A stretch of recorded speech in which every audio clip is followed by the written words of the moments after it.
امشب در 24 خبر فوری دولت عراق در آستانه سقوط، گلوله باران و ناآرامی بعد از اعلام کناره‌گیری مقتدا صدر از سیاست.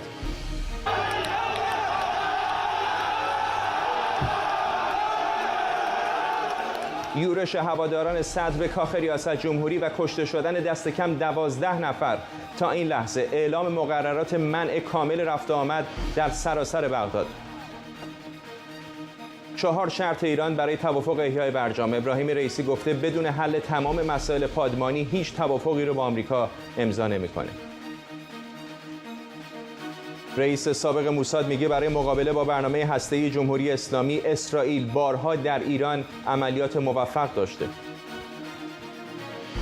و معترض حجاب اجباری در دادگاه انقلاب، سپیده رشنو به اجتماع و تبانی برای ارتکاب جرم بر ضد امنیت کشور، فعالیت تبلیغی علیه نظام و فراهم آوردن موجبات فساد متهم شد. از واشنگتن دی سی این 24 است با فرداد فرحزاد. سلام به شما. نیمه شب در تهران، 3:30 بعد از ظهر اینجا در واشنگتن و 10:30 شب در بغداد، جایی که درگیری‌ها خطر سقوط دولت رو به شکل بی سابقه جدی کرده. ماجرا از اونجا شروع شد که مقتدا صدر، روحانی پرنفوذ شیعه که به مداخله ایران در سیاست داخلی عراق معترضه، میگه از سیاست کناره‌گیری کرده. این تصمیم یک روز بعد از کناره‌گیری کاظم حائری از مرجعیت شیعه اعلام شد. گزارش‌ها از کشته شدن دست کم 12 نفر از معترضان در جریان درگیری‌ها خبر میدن. همزمان فرودگاه بین‌المللی بغداد هم بسته و همه پروازها لغو شدند. ارتش عراق اعلام کرده از ساعت 7 بعد از ظهر دوشنبه تا اطلاع ثانوی مقررات منع رفت آمد در این شهر اجرا میشه. این اولین باری نیست که صدر اعلام کرده از سیاست کناره‌گیری میکنه، اما این بار دستور تعطیلی دفاتر حزبش رو هم در سراسر عراق صادر کرده. من از روند سیاست در عراق کناره‌گیری می‌کنم تا نه در دنیا و نه در آخرت با سیاستمداران مفسد درگیر نباشم. لا فی الدنیا ولا فی الاخره. جریان هوادار صدر ایران رو به دامن زدن فساد در کشور به واسطه گروه‌های نیابتی تحت حمایتش متهم می‌کنه. اجازه بدید مستقیم بریم به خود عراق. تروسکه صادقی همکارم از اربیل به ما پیوسته. تروسکه، به نظر بی سابقه میاد تحولاتی که الان در پایتخت عراق در حال شکل‌گیری هست. منطقه سبز کم و بیش شبیه منطقه قرمز هست الان. از تازه‌ترین ها بگو اوضاع چطوره روی زمین؟ یک ساعت پیش تقریبا میشه گفتش که فرداد جنگ در بغداد و خصوصا در منطقه سبز زده شده بعد از اینکه صدای گلوله باران شدید شنیده شده، به معترضان حمله شده و از سلاح‌های سنگین استفاده شده در بغداد. در یک سری از مناطق به دفاتر گروه‌های شبه نظامی مورد حمایت جمهوری اسلامی ایران از جمله هشت الشعبی و همچنین اصحاب اهل‌الحق در خیابان فلسطین حمله شده. وضعیت در منطقه سبز بغداد به قدری وخیم و جنگیه که باعث شده چند مرتبه در یک ساعت گذشته سفارت آمریکا آژیر خطر خودش رو به صدا در بیاره. اونطور که منابع مطلع تایید کردن، حتی سفارت کویت از شهروندانش درخواست کرده در سریع‌ترین زمان ممکن عراق رو ترک بکنن. انتظار میره که طی ساعات آینده کشورهای دیگر هم همین درخواست رو بکنن، با توجه به اینکه در پایتخت درگیری‌ها داره به شدت افزایش پیدا میکنه و دقایقی پیش با منبع مطلع در بغداد صحبت کردیم به ایران اینترنشنال، تایید کرد وضعیت به قدری وخیمه که فعلا نمیشه یعنی تخمین این رو زد چه تعداد از معترضان یا از گروه‌های شبه نظامی، حالا چه وابسته به جمهوری اسلامی ایران چه شبه نظامیان وابسته به جریان صدر کشته و زخمی شدن. باید منتظر موند تا فردا صبح. اما خب تایید شده به ایران اینترنشنال که جنگ در بغداد تقریبا میشه گفتش که شروع شده. فرماندهان نظامی سرای ارسلان خودشون به رسانه‌های عراقی تایید کردن که اونا به شبه نظامیان مورد حمایت جمهوری اسلامی حمله کردن به دلیل اینکه از بعد از ظهر امروز اونها به طور مداوم به معترضان حمله کردن، به سوی اونها گلوله شلیک کردن، چادرهای تحصن کنندگان در مقابل ساختمان مجلس رو آتش زدن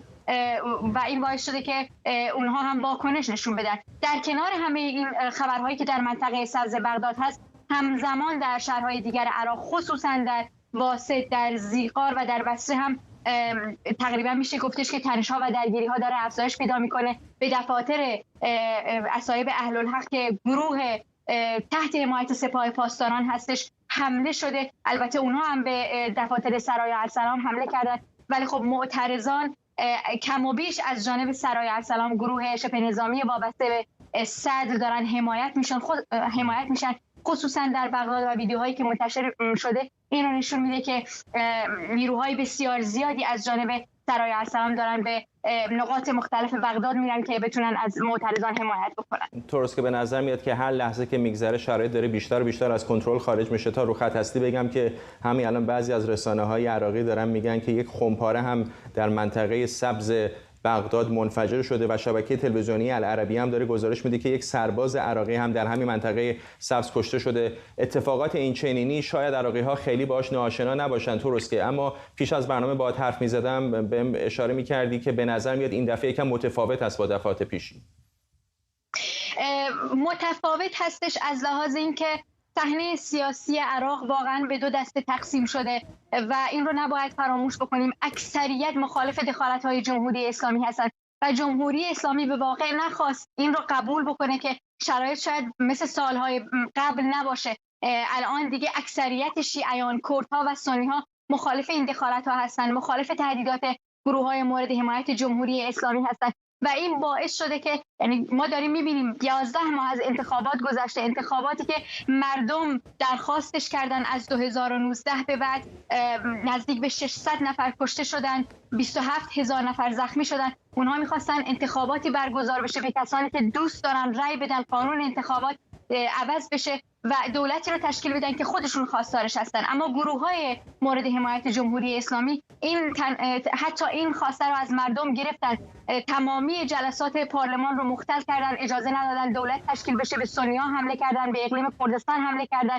چندین تن از شیعیان، از شهرهای شاخص شیعیان، خصوصا شیعیانی که مخالف دخالت‌های جمهوری اسلامی بودن، ترور شدن در یکی دو سال گذشته، حتی در ماه‌های گذشته و این باعث شده که در حال حاضر مردم از یعنی سکوی مقتدا صدر استفاده بکنن برای اینکه خواسته های خودشون رو بیشتر به پیش ببرن. میدونیم که در چند ماه گذشته چندین مرتبه به طور مداوم یعنی اسماعیل قانی فرمانده سپاه قدس به عراق اومد، تلاش کرد با صدر دیدار بکنه، چندین بار با گروه های مورد حمایتش دیدار کرد و همین گروه ها بودند، خصوصا نوری المالکی که تهدید میکرد که به جریان سج حمله میکنه، به نجف حمله میکنه و الان در شرایطی که مردم از دخالت های جمهوری اسلامی ناراضی هستند، حتی دولت، حتی مقامات، چهره های سیاسی درخواست میکنن این کشور یعنی ایران از دخالت در عراق دست برداره، اما حالا مسئله مرجعیت رو دارن مطرح میکنن و این مسئله بسیار عراقی ها رو خشمگین کرده، خصوصا بعد از بیانیه‌ای که حائری منتشر کرد و شما هم به اون اشاره کردید که گفته بود مردم از علی خامنه‌ای پیروی بکنن، در حالی که مقتدا صدر گفته نجف مرجعیت بوده و باقی خواهد بود. و همین چیزی که داریم میبینیم پیش بینی میشد بعد از این دخالت‌های مداوم و دست بر نداشتن در صورت جمهوری اسلامی ایران این جنگ پیش بینی میشد که شروع بشه.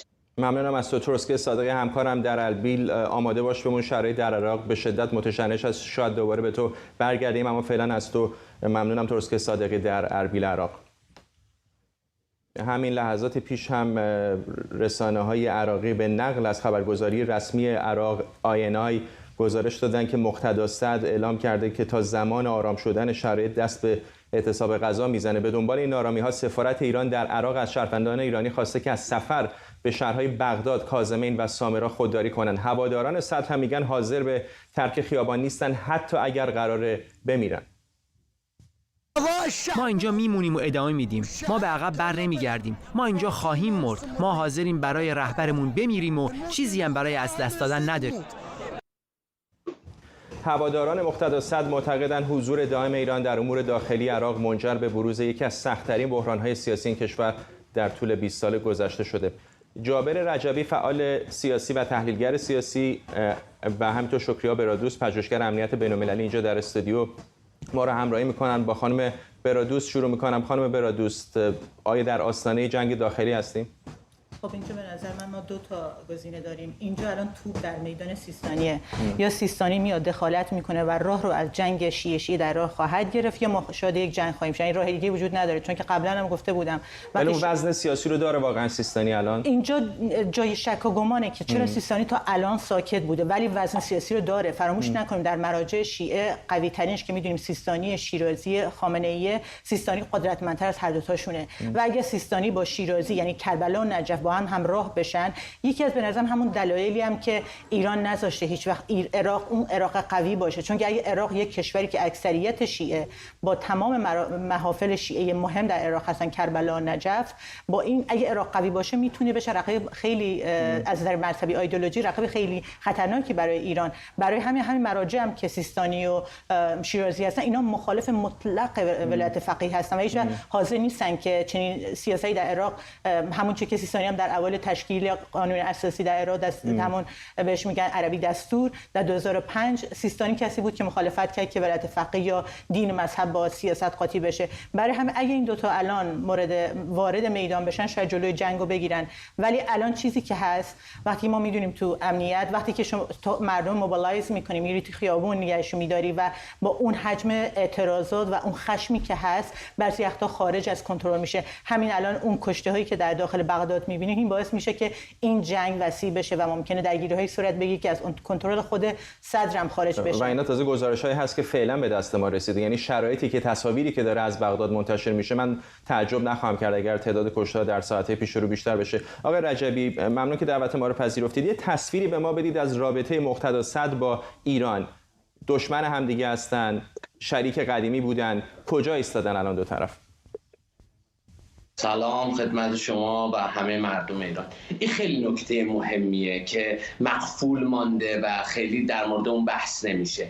خیلی سریع بگم، درگیری به پدر مقتدا برمیگرده. زمانی که شهید صدر و حوزه نجف انتفاضه شعبانیه رو انجام داد در مقابل صدام، اون موقع سپاه بدر، حکیم محمد باقر، اونها اومدند و گفتند که یا باید آقای خامنه‌ای رو به عنوان ولی امر بپذیرید یا تایید نمی‌کنن، که اون اتفاق افتاد. اما من شما رو ارجاع میدم به اولین مصاحبه مقتدا صدر در ایران. مقتدا صدر اولین دیداری که با آقای خامنه‌ای میکنه در سالگرد آقای خمینی بود در سال 2003. اونجا به مقتدا که الان در خروجی ها هنوز هست، اونجا آقای خامنه‌ای به آقای مقتدا میگه که ما دوست داریم که تو مثل نصرالله عراق بشی، و اونجا مقتدا با آقای خامنه‌ای میگه من هم از شما میخوام که در امور عراق دخالت نکنید. اون موقع این صحبت شروع شد. در ادامه یک نکته خیلی مهمی رو میخوام بگم. به آقای و نصف درگیری هم با آقای سلیمانی برمیگرده. چرا؟ چون آقای سلیمانی در سال 2004 کارتل سلیمانی، عرض میکنم کارتل سلیمانی، کاری به سپاه قدس ندارم، چون قاسم سلیمانی از سال 2004-5 شروع به شبکه سازی کرد. کارتل سلیمانی اومد از نیروهای جریان صدر عضوگیری کرد برای نیابتی، یعنی هر کسی که از مقتدا جدا میشد پول، سلاح، قدرت به اون داده میشد تا برای شبکه سازی اون کارتل استفاده بشه. در اون زمان عراق هم به عنوان تأمین کننده این کارتل و هم میدان این اداره این کارتل تعیین شد. جلوتر آمدیم در سال 2011 اتفاقا اون موقعی که زینبیه در خطر بود، مقتدای هایی که اونجا بودن شروع کردن. بعد که بحث بشار پیش اومد، مقتدا یک نامه‌ای نوشت و از بشار خواست که کنارگیری بکنه و اون رو قاتل دونست. این خیلی فشار آورد و این مسائل همیشه آقای مقتدا این اختلاف رو داشته. اما بعد آقای سلیمانی گمان کردن که میتونن مقتدا رو جوری اداره بکنن، اما اون کارتلی که عرض کردم، اون کارتل از بین نرفت و ادامه پیدا کرد تا حالا بعد در قسمت بعدی شرایط فعلی رو توضیح خواهم. خانم برادوست، اگه وضعیت همینطوری که از ادامه پیدا بکنه، یعنی این درگیری‌های مسلحانه پیش بره، دیگه اون کسی که قدرت سیاسی یا مذهبی بیشتر داره مهم نیست، اون کسی که قدرت آتش بیشتری داره میتونه پیروز باشه. اینطور نیست؟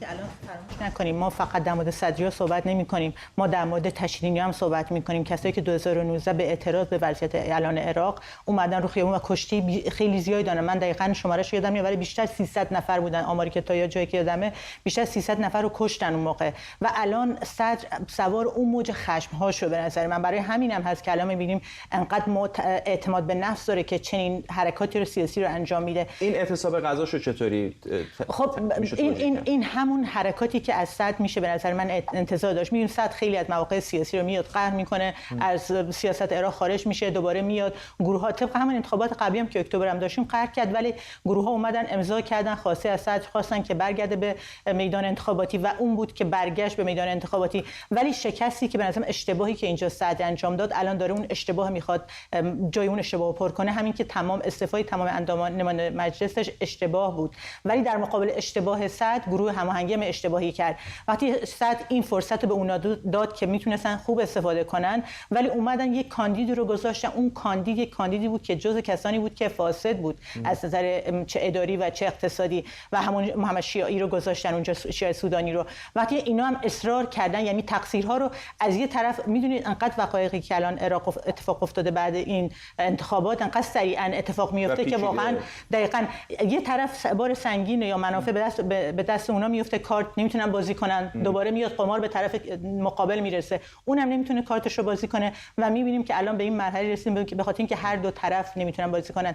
ولی چیزی که تعداد بازیگرا معادلات هم پیچیده است. هستید چون همینطور اوضاع داره تغییر میکنه. اینو بگم که همین الان آقای کاظمی هم از تمام نیروهای عراقی خواسته که از جان و مال عراقی‌ها دفاع بکنن، به مسئولیتشون بپردازن. آقای کاظمی الان کجای معادلات قرار میگیره؟ کاظمی اینجا به نظر من شکی که هست کاظمی اون طرف مقتدرست ممکن زیاد وای نسته دیگه، چون که کاظمی کسی هزینه سیاسیش دقیقاً به خاطر اینکه کاظمی میخواد در قدرت بمونه، در اینکه شکی نیست اون میخواد در قدرت بمونه. من یادم اولین روزی هم که کاظمی به قدرت رسید خیلی اشتباه میگفتن کاظمی چون که پست امنیتی داشته میتونه کنترل کنه و حرف من همون موقع این بود که کاظمی درسته در سلک امنیتی بوده ولی قدرت امنیتی یا بک‌گراند امنیتی نداره. وقتی که در یک مقام هستید این به اینو نمیرسن که شما تجربه اون مقامو دارید و اینجا داره نشون میده که کاظمی ضعیف رفتار کرده چون که نتونسته اون قدرت رو بتونه اون بالانس نگه داره. و چیزی هم که مهمه، ما در مورد یه چیز واقعا فراموش کردیم تلویزیون در مورد صحبت کنم، بودجه عراق. این حکومت که الان کاظمی داره یک حکومت موقته. حکومت موقت نمیتونه بودجه رو برای پروژه‌های تأسیسی، برای حتی الان که سال بودجه‌ای در عراق تموم میشه، برای سال بعدی باید پارلمان و حکومت یک بودجه جدید رو تصویب کنن که اینم از دست حکومت داره خارج میشه. یعنی کاملا ما نه قدرت تشریع پارلمان رو داریم نه قضایی رو داریم. قضایی هم در مورد قضایی هم باید صحبت کنیم. الان در مورد کاظمی هم که اصلا قدرتش موقته به نظر من و اون سنگینی بگن تصمیمات سیاسی هم نداره. در مورد قضایی الان به نظر من یکی از فشارهایی که صدر میاره رو قوه قضایی است. داره فشار میاره به زیدان در رهبر دادگاه عالی عراق که تصمیم بگیره که مجلس منحل کنه. این یکی از کارتایی که داره فشار میاره به قوه قضاییه که همیشه گفته آمادگی برای انتخابات زود هنگام هم شاید کشور نداشته باشه.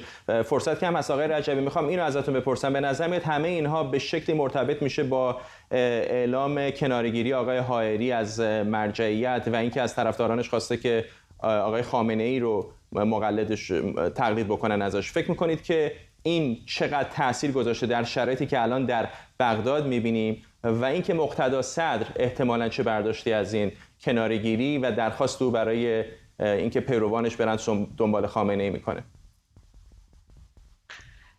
یک نکته‌ای وجود داره که این بحث ایران در عراقه. یعنی ما خودمون رو اگر جای مردم عراق بذاریم ببینیم موقعی که انتخابات یک فرمانده نظامی مثل آقای قاآنی میاد میره با گروه‌های سیاسی جلسه میذاره و خیلی افتخارانه خبرش رو میگن. یعنی این مردم وقتی نگاه میکنن که این دخالت چقدر سنگینه، از سوی دیگه تنها چیزی که مردم الان شاید امید دارن که انجام بشه نجفه، ولی این حوزه نجف در این سالهای اخیر جلوی اسلام سیاسی و اسلام تندروی آقای خامنه‌ای و اون اسلام اخوانی رو گرفته. امروز این چیزی که آقای حائری میده بیشتر ربط به آقای خامنه‌ای داره، ربط به این داره که میخواهند، چون آقای سیستانی احتمالاً میگن مریضه شاید از دنیا بره و بتونن مرجعیت اعلای خامنه‌ای رو بگیرن. اما نکته‌ای که باید بدونیم کار آقای حائری جدید نیست. در سال 2005 آقای حائری اومد اومد و وکالتش از مقتدا گرفت. یعنی این مسئله جدیدی نیست. اما نکته ای رو که باید ما الان بر اون دقت داشته باشیم، نقش ایران در این مسئله است. ایران در این سالها جوری در مورد عراق صحبت میکنه که میگوید من قیم جهان اسلام حداقل تشیع هستم.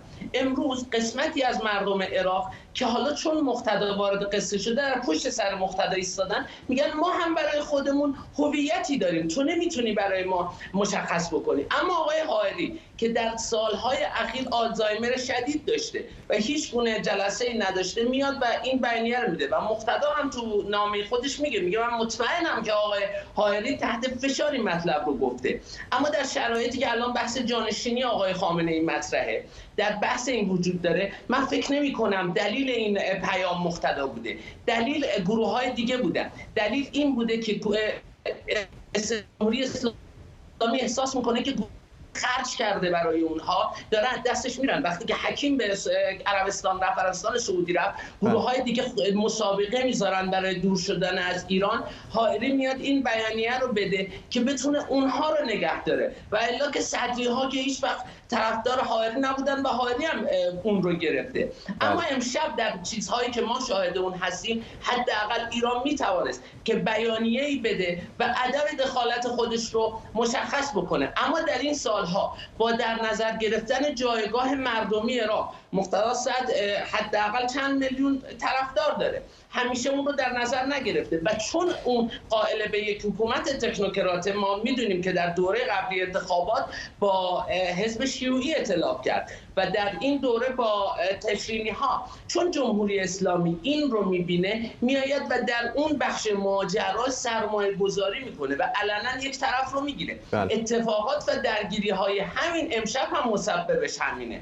تمامی ارتش عراق، تظاهر کنندگان فیلمایی که دادن میگن ما که به ارتش رسیدیم به ما آب و غذا دادن، اونها خارج شدن و نیروهای دیگه ای اومدن و به محض اینکه ایران بره بلند شد، تیراندازی هم بلند شد.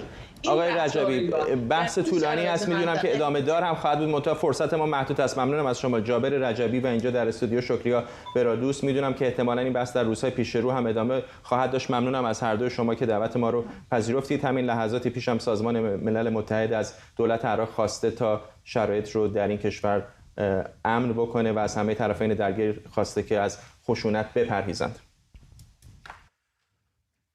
خب بریم به ایران. ابراهیم رئیسی در یک نشست خبری خواستار حل و فصل تمامی مسائل پادمانی شده و گفته پیش از خاتمه یافتن این موضوع هیچ توافقی رو با آمریکا امضا نمی‌کنه. رئیس جمهوری ایران در جمع خبرنگاران داخلی و بعضی خبرنگاران خارجی گفته جمهوری اسلامی برای احیای توافق برجام 4 شرط داره. تضمین‌های اطمینان آور هست که من اشاره کردم.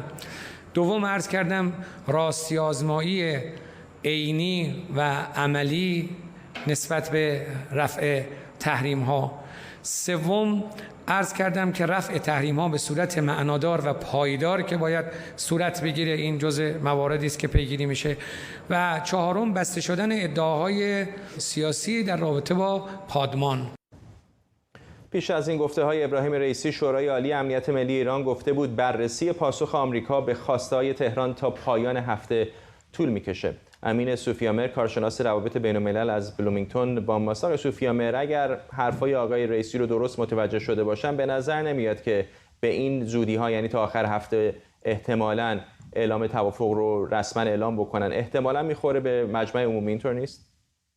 درود بر شما و بینندگان گرامی. برداشت منم همینه. من فکر می‌کنم که برها اون موانع احیای برجام بسیار جدیه و جمهوری اسلامی به نظر میاد سیاست یک گام به جلو و 2 گام به عقب رو در پیش گرفته. الان به نظر من استفاده میکنه از این فرصت مذاکرات برای به اصطلاح تحت مدیریت قرار دادن خطر حمله نظامی و همچنین گسترش برنامه هسته‌ای خودش. اما اینجا مسئله که مهمه اینه که تا کجا جمهوری اسلامی میتونه اینو به پیش ببری. این بستگی داره که مواضع اسرائیل و آمریکا تا چه میزان با همدیگه افتراق داره یا به همدیگه نزدیکتر خواهد شد.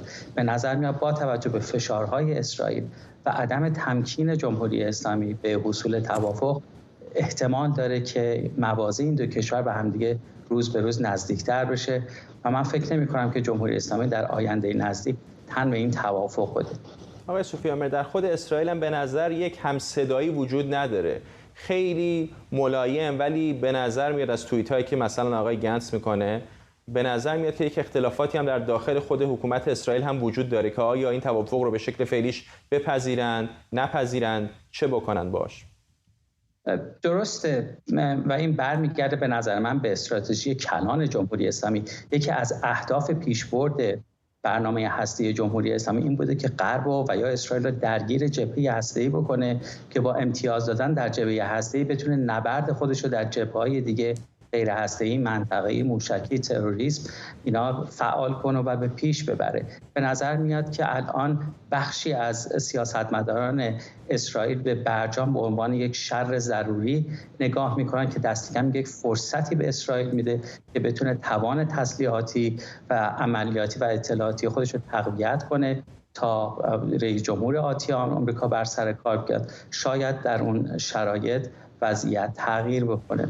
اما اسرائیل الان به نظر میاد که مخالف برجام هست، مخالف توافق هست، منتها دولت آقای لاپید نمیخواد این اختلاف رو از یک سطح معینی بالاتر ببره که به رابطه اسرائیل و آمریکا آسیب ترمیم ناپذیری صورت بگیره. بنابراین اسرائیل در اینجا یه وضعیت تناقض آمیزی داره، سعی میکنه که خودشو به هر حال با یک توافق خوب همراه نشون بده، در عین حال خطرات این توافق رو پیش چشم آمریکاییان برجسته بکنه. اما اسرائیل، ایدئال اسرائیل اینه که به یک نوعی فشارهای حداکثری احیا بشه و آقای بایدن همون سیاست‌های آقای ترامپ رو در پیش بگیره، ولی به نظر میاد که آقای بایدن نه تمایل به این کار رو داره و نه توان این کار رو داره. بنابراین اسرائیل سعی میکنه اگر توافقی صورت گرفت، این توافق به گونه‌ای نباشه که سطح تهدید غیر اتمی رو علیه اسرائیل افزایش بده و این توازن دفاعی و تهاجمی رو به ضرر اسرائیل تغییر نده، به گونه‌ای که اسرائیل بتونه تسلیحات لازم رو از آمریکا دریافت بکنه تا اگر که مجبور شد و از سر اضطرار به یک نوع فضا پیشرفت بتونه از خودش دفاع بکنه. ممنونم از شما. امین سوفیامر، کارشناس روابط بین‌الملل از بلومینگتون با ما. رئیس سابق موساد، سرویس اطلاعاتی اسرائیل، میگه این سازمان تعداد قابل توجهی عملیات علیه برنامه هسته ایران از جمله به گفته خودش در قلب ایران انجام داده. یوسی کوهن که در گردهمایی سالانه سازمان جهانی صهیونیسم در سوئیس صحبت میکرد، گفته که اسرائیل برای توقف یا تأخیر در برنامه‌های هسته ایران تمام اقدامات لازم را انجام میده. کوهن در صحبتاش گفته که جمهوری اسلامی به تمام دنیا دروغ میگه. او با اشاره به اسنادی که پیشتر اسرائیل از فعالیت‌های هسته‌ای محرمانه جمهوری اسلامی از ایران خارج کرده بود، گفته که این مدارک نشون داده که تهران به آژانس بین‌المللی انرژی اتمی دروغ گفته. از طرفی تایمز اسرائیل نوشته در حمله پنجشنبه شب اسرائیل به شمال غربی سوریه دست کم 9 مرکز مرتبط با فعالیت‌های مربوط به ساخت سلاح شیمیایی و موشک تخریب شده، مراکزی که بنابر گزارش‌ها متعلق به نیروهای مورد حمایت جمهوری اسلامی. پیشتر دیدبان حقوق بشر سوریه مدعی شده بود در این حملات یک انبار با بیش از 1000 موشک ساخت ایران منهدم شده. میر جاودانفر، تحلیلگر مسائل اسرائیل از تل‌آویو با ماست. جاودانفر، حرفای متناقضی از مقامات به خصوص اطلاعاتی اسرائیل میشنویم. یکی از تصمیم گیرنده های مهم اطلاعاتی اسرائیل به نظر میاد که کم و بیش موافق است با برنامه هسته ایران. آقای کوهن اشاره مستقیمی به برجام نکرده، ولی گفته که توفیقات زیادی سرویس های اطلاعاتی اسرائیل در داخل ایران داشتن. فکر میکنید برآیند کلی سرویس های اطلاعاتی اسرائیل از توافق هسته ایران الان چیه؟ والا سخت. من تا اونجا که من میبینم در مطبوعات موساد کاملا مخالفه که آمریکا برگرده به برجام و یکی از بزرگترین نگرانی‌هاش این هستش که بعد از حذف تحریمات علیه جمهوری اسلامی ایران یه چیزی تخمین زده شد حدود 100 میلیارد دلار حداقل به خزانه جمهوری اسلامی ایران مستقیم یا غیر مستقیم برخواهد گشت که جمهوری اسلامی میتونه از اون پول استفاده بکنه، قسمتی از اون برای تقویت گروه‌های نیابتیش که اسرائیل رو تهدید میکنن. از یه طرف دیگه بر اساس همین مطبوعات اسرائیل، سازمان اطلاعاتی ارتش اسرائیل به نام امان آمان. اونها دیدگاهشون هستش که خب برجام خوب نیستش، ولی بیرون ماندن از برجام بدتر هستش برای اسرائیل، چون الان برنامه اتمی ایران کاملا از چارچوبی که برجام براش به وجود آورده بود کاملا خارج شده. به جای اینکه الان ما شاهد باشیم که اورانیوم غنیسازی بشه در 3.75% غلظت الان به 60% غلظت رسیده. خب پس بیرون ماندن از برجام برای اسرائیل میتونه واقعا خطرناک باشه و دیدگاه ارتش سازمان اطلاعاتی ارتش اسرائیل هستش که با وجود اینکه برجام خوب نیست، بیرون ماندن از اون برای اسرائیل بدتر خواهد بود در آینده، چون تمام برنامه اتمی ایران میتونه از کنترل خارج بشه و این میتونه تنش رو به شدت بالا ببره و این برای اسرائیل بدتر هستش. ممنونم از شما. مهر جاودانفر، تحلیلگر مسائل اسرائیل از تل آویو با ما. اولین جلسه دادگاه سپیده رشنو شهروند معترض به حجاب اجباری در دادگاه انقلاب برگزار شد. به گفته وکیل خانم رشنو، قرار بازداشت او به قرار وثیقه تبدیل شده. اتهامات خانم رشنو اجتماع و تبانی برای ارتکاب جرم بر ضد امنیت کشور، فعالیت تبلیغی علیه نظام جمهوری اسلامی و فراهم آوردن موجبات فساد عنوان شده. نماینده دادستان گفته متهم به فراخوان مسیح علی نژاد عمل کرده، حجابش رو برداشته، فیلم گرفته و در فضای مجازی منتشر کرده که همون فیلم در شبکه به گفته او سعودی اینترنشنال منتشر شده. نماینده دادستان همینطور خانم رشنو رو متهم کرده که در اتوبوس بعد از برداشتن حجاب از فرد عامر به معروف فیلمبرداری کرده و او رو به بیرون از اتوبوس پرتاب کرده.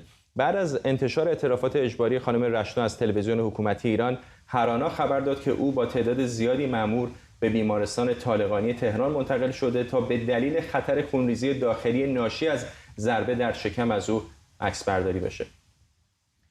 مهرانگیز کار حقوقدان در استودیو ما رو همراهی میکنه. خانم کار، خیلی ممنونم که دعوت ما رو پذیرفتید. پیش از هر چیز اینو میخوام ازتون بپرسم، احتمالاً در اتوبوس‌های مختلف در شهرهای مختلف ایران درگیری‌های این چنینی هر روز اتفاق میفته، همشون رسانه‌ای نمیشن، همشون اینقدر گسترش پیدا نمیکنن. فکر میکنید چقدر این اتهامات از این جنبه داره مطرح میشه که یک چشم زهری بگیرن از دیگران که بگن حواستون باشه همچین کارهایی نکنید؟ خب البته همینه، برای اینکه خب همه اطلاع داریم چقدر مخصوصا ایران که به عنوان یک جامعه خشمگین هم شناخته شده در دنیا، چقدر مشاجره در اونجا انجام میگیره. تا وقتی هم که ما اونجا بودیم چقدر در رانندگی راننده ها به جون هم میافتادن. معلوم نیست برای چی مشاجره بین دو زن درباره، حالا اصلا فراموش کنیم بحث حجاب و بی‌حجابی رو، درباره یک سلیقه با هم اختلاف پیدا کردن، بعدم درگیر شدن.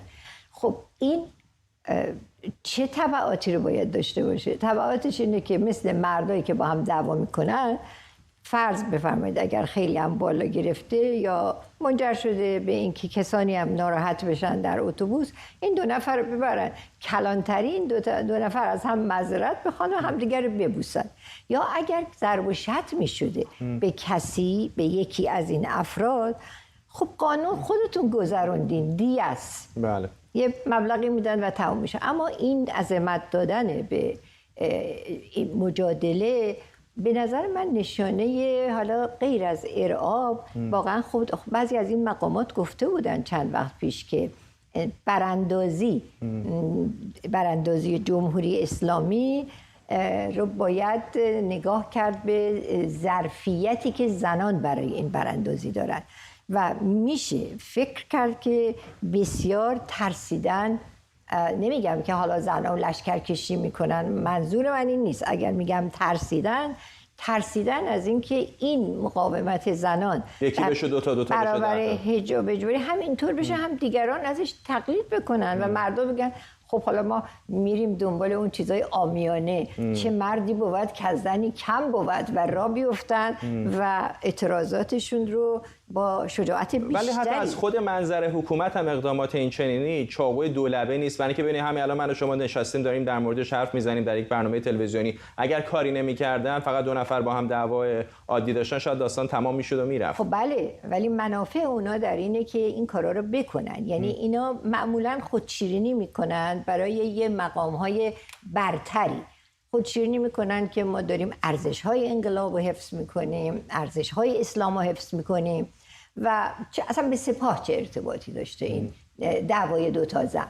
اصلا چرا اون زن امکان اینو داشته که بگه من فیلم میگیرم میفرستم برای سپاه پاسداران؟ یعنی اینا هر جوری بهش نگاه بکنین در همون نطفه غیر قانونیه، حتی با وجود قوانین همین حکومتی که ما اینقدر بهش انتقاد داریم و در نطفه هم غیر اسلامیه. یعنی حتی در اسلام در فقه تأکید شده چندین بار بر اقرار صحیح و اقرار صحیح مفهومش اقراری است که در شرایط آزاد از شخصی، نه اینکه اخذ شده باشه، اون شخص خودش این اقرار رو خواسته باشه و از ابتدا از الف این غیر قانونیه و با آیین دادرسی کیفری که ایران داره با قانون همون اساسی جمهوری اسلامی اصلا همخوانی نداره و قاعدتاً باید افراد متخلف در این پرونده رو اونا رو بگیرن، دستگیر کنن و به مجازات برسونن، برای اینکه مأمورین حکومت بودن و ضابطین دادگستری که تخلف کردن و اصلا اخذ اقاریر اجباری و نبود وکیل در جریان بازجویی ها هم خود قوانین ایران هم از نظر ملی هم از نظر بین المللی. از حرفای دادستان من اینطور برداشت میکنم که شاید چیزی که بیشتر باعث نگرانی اونها شده نه خود حادثه بوده، بلکه فرستادن این ویدیو یک به مسیح علی نژاد و بعد پخشش از شبکه‌های تلویزیونی مثل همین ایران اینترنشنال بوده. خب بله، ببینین حساسیت یه موضوع، اجرای عدالت یه موضوع دیگه است. خب هر حکومتی ممکنه حساس بشه وقتی که ببینه که دارن نقدش میکنن یا یه خانمی به نام مسیح علی نژاد داره یکی از اصلایی که اون خیلی بهش پایبنده زیر سوال میبره و در خب چرا خانم مسیح علی نژاد تونسته فالوور در ایران داشته باشه؟ چرا؟ برای اینکه ناراضیان از این حکومت، ناراضیان از حجاب اجباری. ما حالا کاری اصلا موضوع نداریم و طبیعی است که حساس بشه، اما طبیعی نیست که قوانین ناظر بر حقوق متهم رو زیر پا بذاره. این حقش نیست و در همین نظام سیاسی ما قوانین ناظر بر حقوق متهم داریم. البته از نظر ساختاری مشکل داریم با استقلال قاضی، با بی‌طرفی قاضی، برای اینکه قوه قضاییمون مستقل نیست. اما یکی از مهمترین مشکلاتمون اینه که از نظر اجرایی گرفتاری داریم با این ضابطین دادگستری که به اینا خیلی اختیار دادن و یکی از اینا رو یک دفعه محاکمه نکردن که چرا تو از قلمرو اختیاراتت فراتر رفتی و به شهروند توهین کردی و منزلتش رو زیر پا گذاشتی و تحقیرش کردی، چون ما حقوق شهروندی داریم روی کاغذ. خب روی کاغذ، ولی ما میتونیم بگیم این قانونه و حالا حساسی باش، حساسی ناراحت شدی از خانم مسیح علی نژاد بدت بیاد، خب بدت بیاد، ولی تو که حق نداری که حقوق متهم رو مطابق قوانینی که به هر حال روی کاغذ هست زیر پا بذاری. ممنونم از شما. مهرانگیز کار، حقوقدان اینجا در استودیو با ما. یک محقق ایرانی که دانشجوی دوره دکترای الکترونیک در دانشگاه لوزان سوئیسه کشف کرده که یک ماده شبیه به مغز دارای حافظه است. محمد سمیزاده نیکو که دوره کارشناسی و کارشناسی ارشدش رو در دانشگاه صنعتی شریف تهران گذرونده، خیلی اتفاقی متوجه قابلیت این ماده شده. سمیزاده نیکو میگه که اکسید وانادیوم کارکرد و رفتاری شبیه به نورون‌های مغزی از خودش نشون میده. اکسید وانادیوم قابلیت تولید در آزمایشگاه رو داره و تحت شرایط ویژه میتونه جریان الکتریسیته رو از خودش عبور بده. این ماده عملکرد بسیار بسیار شبیه به خاطر سپاری و یادآوری مغز داره و در آینده در ساخت هوش‌های پیشرفته مصنوعی میتونه موثر باشه. خود محمد سمیزاده دانشجوی دکترا از لوزان سوئیس به ما پیوسته. خیلی ممنونم که دعوت ما رو پذیرفتید. اگر میشه اول به زبان ساده‌ای که من و دوستانم بتونیم متوجه بشیم بهمون بگید که دقیقاً این کشف شما چه معنا و مفهومی داره؟ چطور میشه که یک ماده حافظه داشته باشه؟ بله، خیلی ممنون بابت دعوتتون. حالا یه مقدار با مقدمه اگه بخوام بگم، داستان کلی اینه که الان که سال 2022 هستیم ربات‌ها بیشتر توی فیلم‌های هالیوودی دیده میشن، اما واقعیت اینه که در آینده نه چندان دور ربات یک نقش بسیار پررنگی بازی میکنه در در واقع زندگی ما. حالا اگه بخوایم یک رباتی رو بسازیم که انسان میخواد این کار رو انجام بده، رباتی رو بسازه که شبیه خودش باشه، ما این سری اندام‌های حرکتی داریم مثل دست و پا. خب این اندام‌ها رو امروز هم میتونیم بسازیم، یا مثلا چشم ما میتونه جایگزینش دوربین باشه یا گوش ما مثلا میکروفون باشه. اون اندامی که نمیتونیم بسازیم مغز ماست. و خب شاید یکی فکر بکنه که ممکنه بتونیم یه کامپیوتر معمولی مثل همین کامپیوترهای عادی که داریم و جایگزین مغزمون بکنیم، اما واقعیت اینه که کامپیوترهای باینری یا 0 و 1 که استفاده میکنیم اینها قابلیت مغز ما رو ندارن. یعنی کامپیوترها محاسبات ریاضی رو مثلا خیلی خوب انجام میدن، دو تا عدد بخوایم در هم ضرب کنیم، یه محاسبات این مدلی، اما چیزایی که مغز ما میتونه انجام بده که خیلی هم اساسی و مهمن و نمیتونن انجام بدن. مثلا تشخیص چهره. شما فرض کنید یک دوست ابتداییتون رو بعد از 20 سال 30 سال میبینید و یهو تشخیصش میدید. این برای ما خیلی بدیهیه، ولی انجام دادن یه همچین کاری برای کامپیوتر تقریبا نزدیک به محاله. خب یا مثلا ما میتونیم دستخط همدیگه رو خیلی خوب بخونیم در صورتی که هر کدوم دستخط‌های متفاوت داریم. بنابراین ما می‌خوایم البته آقای سمیزاده این رو میگید، من بالاخره این شبکه‌های عصبی شبیه سازی شده‌ای که میسازم، من نمیدونم شما این گوگل فوتوز رو استفاده میکنید یا نه. بعضی اوقات عکسایی که من خودم هم یادم نیست مثلا همکارم علی بوده یا به من میگه که این عکس علیه یا نه، یعنی عکسم الزاما مال امروز و دیروز نیست. دقیقاً. اما با چه سرعتی و با چه مصرف انرژی و آیا میتونه در واقع مشابه مغز ما باشه دقیقاً یا نه. و اگه توجه کنید مثلا کامپیوتر برای تشخیص اینکه یک فردی ربات هست یا نه، وقتی که وارد سایتی میشید بعضی موقع از شما میپرسه که مثلا مکان اتوبوس رو پیدا کنید کجاست یا مثلا چند تا. و بنابراین در واقع ایده کلی اینه که کامپیوتری بسازیم که در واقع ساختارش مثل مغز ما باشه و اگه ببینیم در واقع اون چیزی که نیاز داریم پیاده سازی بکنیم در واقع نورون ها هستن و در واقع همونطور که خودتون فرمودید میتونه این کارو بکنه. آقای سمیزاده من خیلی از شما عذرخواهی میکنم، به آخر برنامه رسیدیم، ولی ممنونم از فرصتی که دادید. امیدوارم در فرصت‌های دیگه بیشتر بتونیم در خدمتتون باشیم. خواهش میکنم. و ممنونم از شمایی که ما رو در این 24 همراهی کردید. برنامه رو با تصاویری زنده از کاخ سفید به پایان میبریم.